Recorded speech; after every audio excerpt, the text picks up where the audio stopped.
Hello, on today's video I will give you my 5 most important things that I've learned in my first year of spearfishing. I'm by all means no expert, but I believe that sharing my experience you might learn a thing or two that can help you out on your next dive. So, gear matters.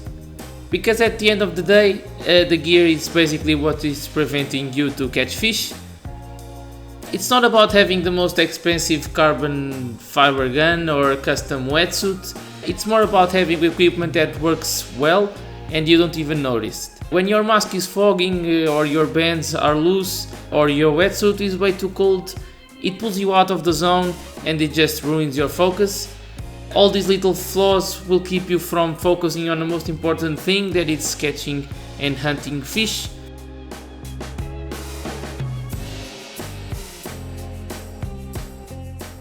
Sometimes it's even the small things that make a big difference. A nice example for me was a few months ago. I switched to this kind of float line and it made a huge difference on my time on the water.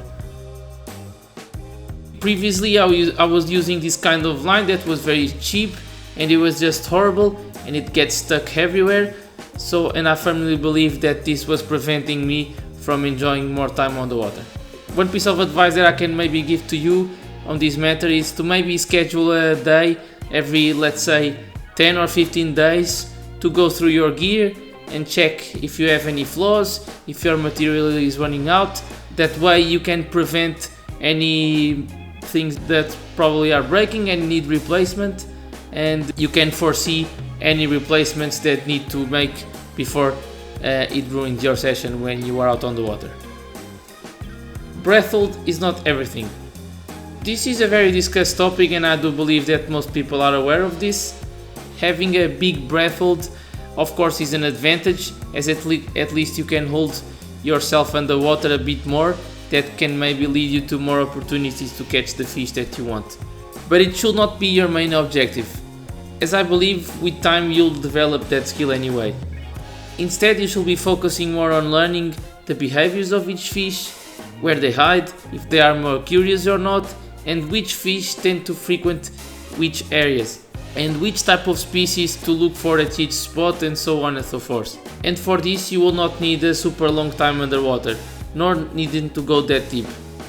In fact, from my experience, some of my best catches were in dives that lasted 25 to 30 seconds. It's more about your approach, how relaxed you are, how you position yourself on the bottom, and how much noise you make, all those sorts of things. The better you understand your environment, the more effective you will be, even with average bottom times. Of course, for some species like snapper, galleyjacks, etc., they will test your breath hold a bit more and how deep you can go, but by no means having a long time underwater makes you a better hunter. And that is probably something we can all focus a bit more. Less swimming, more diving. This was a huge one for me. In the beginning I was swimming non-stop, thinking that the more ground I covered, the better chances of getting the fish of my lifetime, but I was wrong.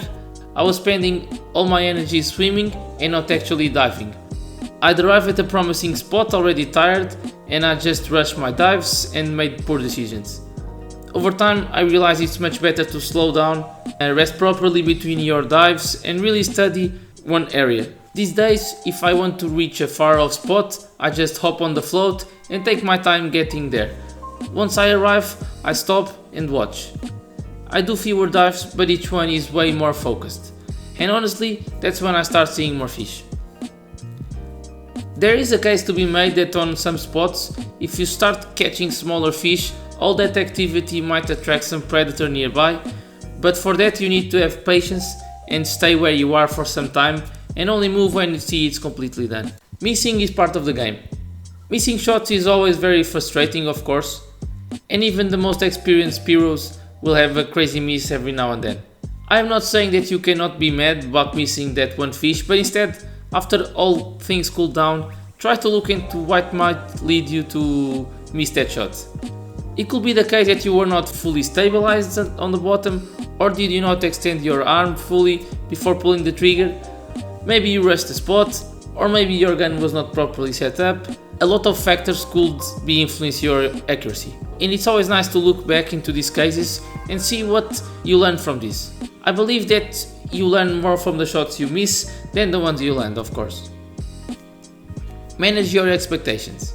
This one is hard, especially with all the social media showing all epic catches at all times, but the reality is you won't catch a trophy fish every day. Some days you will just come empty-handed, and that's completely okay. I used to feel frustrated on those days, like I was wasting my time or something, but over time I start to appreciate the little moments a bit more.